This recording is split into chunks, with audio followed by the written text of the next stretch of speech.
Turbo Granny, Dimple, Majin Buu. All those characters start as evil, scary villains, then suddenly they are either turned into mascots or become comedic relief, sometimes both. This trope stands out for me because it's just fun to see. I'm usually way more interested in the antagonistic forces, because most of the time the story is dictated by the obstacles, the evil doing, and the wrong choices. It feels like whenever a story becomes fun to watch, it's almost always because of an interesting, crazy, over-the-top antagonist.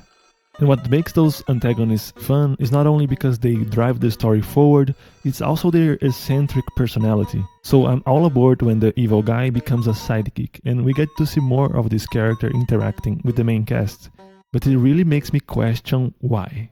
Why turn the villain into a mascot? And don't get me wrong, enemies to friends, it's a very common arc. In Dandadan, they get away by introducing a new villain every time the old one becomes a friend. Turbo Granny was defeated and gave space to Aira to be the evil girl. Then Aira quickly joined forces with Momo to defeat acrobatic Silky, and from that point on, she was part of the hero group. Gigi followed the same pattern but with his own self, as he went from antagonist to antagonist to friend, all in the span of a season. But in this common trope, turning the enemy into a mascot more than just a friend is like going a step further on an already established trope.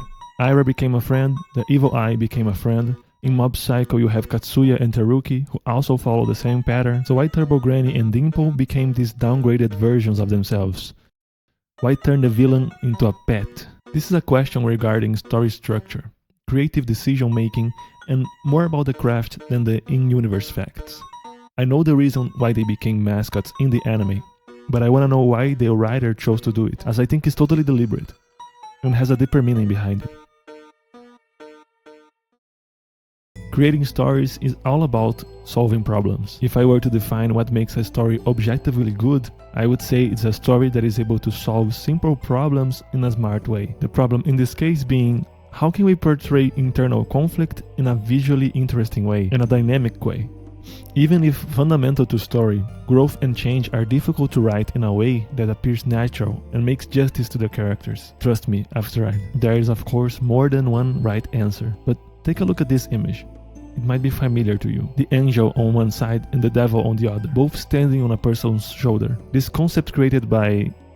Actually, we don't know who created this. It's so old we don't know the origin anymore. But it visually portrays a dilemma that happens inside the mind. The conflict between right and wrong, good and evil, as these small personifications. Personification as the act of giving non-human things human emotions, and anthropomorphism, as in giving them humanoid forms, are omnipresent in anime. And I believe the trope that we are discussing in this video is exactly that. But what are these mascots a personification of? So this is my thesis. Turbo Granny became a mascot because she's the personification of Momo and Seiko's shadow. Dimple became a mascot because he's the personification of Shigeo and Reigen's shadow. The shadow refers to the unconscious part of the personality that contains everything one rejects and represses, including negative traits and hidden desires. They are not exactly the devil on the shoulder, as they are not totally evil, but more like distorted reflections of the main character's master and the main character himself. And in both cases,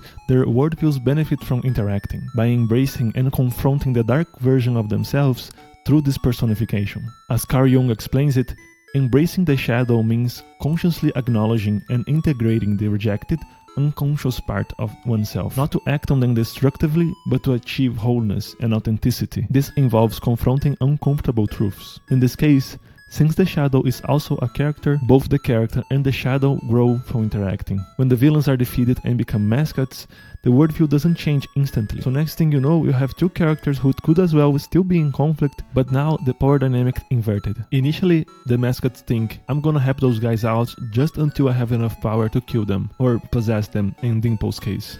But in the process of doing it, we can all clearly see a change in their priorities. Both Dimple and Turbo Granny begin to genuinely care about the protagonist. At the same time, Shigeo's, whose core personality trait is being too naive, benefits from having Dimple around because Dimple knows true evil when he sees it.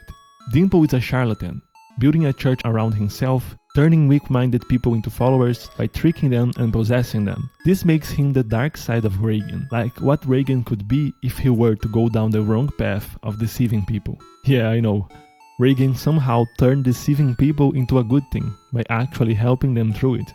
So even if he's deceiving, he's still on the bright side. Dimple is also serving as an example to Shigeo about how not to use his powers, about how cruel he could be if he wanted to, and why that's wrong. You can see the same dynamic in Dandadan when it comes to Momo, Seiko, and Turbo Granny. Momo's core trait is being stubborn. Her backstory showcases how her denial of guidance made her distance herself from her grandma. At the same time, the slight overconfidence from both Momo and Okarun is what made them get abducted and possessed. And where can you also see both traits being displayed? Seiko with her stubbornness and Granny with her overconfidence. Turbo Granny lost to Momo because she was overconfident in her powers, directly showing Momo how that behavior could be her downfall, and indirectly helping Momo and Seiko reconnect by Momo getting over her stubbornness and accepting help from her grandma. Seiko shows stubbornness when it comes to the evil eye. She's more mature and indirect about it, but it's still there. I know calling Seiko stubborn may be eyebrow-raising for some, but by definition, being stubborn is being insistent and not changing your opinions easily. We see that when Seiko decided to accept the evil eye into her family. Even when the house was destroyed, even after she got hurt and Momo got hurt, she didn't change her opinion. It was her apprentice who had to intervene, deciding to go back on Seiko's decision. So besides being both grannies, Seiko and Turbo Granny are two sides of the same mentorship role. TG was only on that tunnel to protect the spirits of the girls who died there. You can see the parallel between Seiko's protective and guiding instincts to Momo, and how Granny ends up also guiding and protecting Momo down the line. This is what I mean by their worldviews benefiting from each other. At the same time that Dimple and TG perform the role of teacher by using their information of the dark side to either directly tell the heroes about important stuff or cover the protagonist's main flaw by using their evilness for good, they themselves also slowly change into heroes just by being exposed to a protagonist that shines with good intentions. There is a deep connection between the protagonist, the master, and the shadow. While researching for this video, I wanted to simplify by saying that TG is Momo's shadow and Dimple is Shigeo's shadow, but that's just not accurate. Just like the image with the two angels on each side, the structure is the good master, Seiko and Reigen, the disciple, Momo and Shigeo, and the evil master, Dimple and Turbo Granny. Even calling them evil is not 100% accurate, as this is really a battle between idealism and pragmatism. But the use of these philosophies in media as opposites could get its own video, so I'm not diving into that. Overall, this structure allows for multiple worldviews to be showcased and developed at the same time. It is a mechanism of growth and change that is both fun to watch and effective.